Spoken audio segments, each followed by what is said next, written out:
Hank here. In this video I will discuss Drew, a 16-year-old high school student who was a driver in a single-car rollover accident, killing his close friend. I will discuss the symptoms of PTSD and how Drew struggled after the loss of his friend. We will also cover the DSM-5 as it relates to PTSD. Let's get started. Let us first look at Drew before the fatal motor vehicle accident. Drew is a middle child of 3. He was active in his community, and he played numerous sports. Drew did not have a dysfunctional home life, and he excelled in his schoolwork. Drew had the appearance of a normal child. Unfortunately, this is where Drew's story changes. Late one night, his friend talked him into taking him for a ride in his pickup truck. Due to the road conditions, Drew overcorrected his steering, causing him to lose control of his pickup truck and it overturning, ejecting his friend and killing him instantly. Now that you know the facts of Drew's traumatic experience, we need to look and see if this experience meets the definition of the DSM-5 criteria for exposure to a traumatic event. What is post-traumatic stress disorder, and what is the criteria used to diagnose this disorder?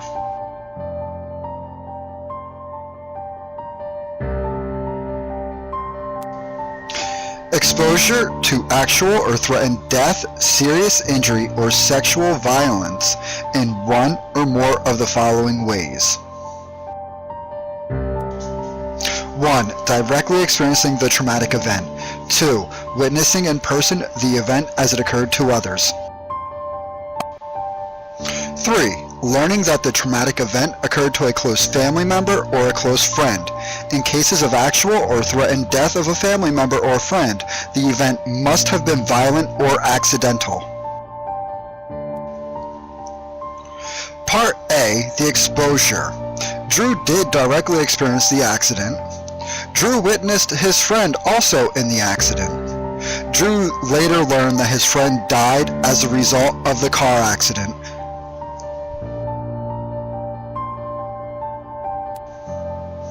Hey folks, Professor Hank Armstrong here again. Now that we know that Drew met the exposure criteria that's listed in the DSM-5, we need to take a look and see if Drew presented with any of the intrusive symptoms that are also in the DSM-5 to get an accurate assessment and diagnosis of Drew. Section B. Presence of one or more of the following intrusion symptoms associated with the traumatic event, beginning after the traumatic event occurred. Although there are more criteria under Section B of the DSM-5, I will focus on the one most relevant to Drew. Number 2. Recurrent distressing dreams in which the content and/or effect of the dream are related to the traumatic event. Drew reported lying in bed approximately 2 hours each night before falling asleep. Then once he was asleep, he experienced nightmares several times a week. Drew blamed this insomnia to recurrent and intrusive distressing memories of the motor vehicle accident that took the life of his friend. Section C is the next part of the DSM-5. That is, persistent avoidance of stimuli associated with the traumatic event, beginning after the traumatic event occurred, as evidenced by one or both of the following. The DSM-5 has 2 criteria under Section C. It is number 2 that's relevant to Drew. Avoidance of or efforts to avoid external reminders, people, places, conversations, activities, objects, situations that arouse distressing memories, thoughts, or feelings about or closely associated with the traumatic event.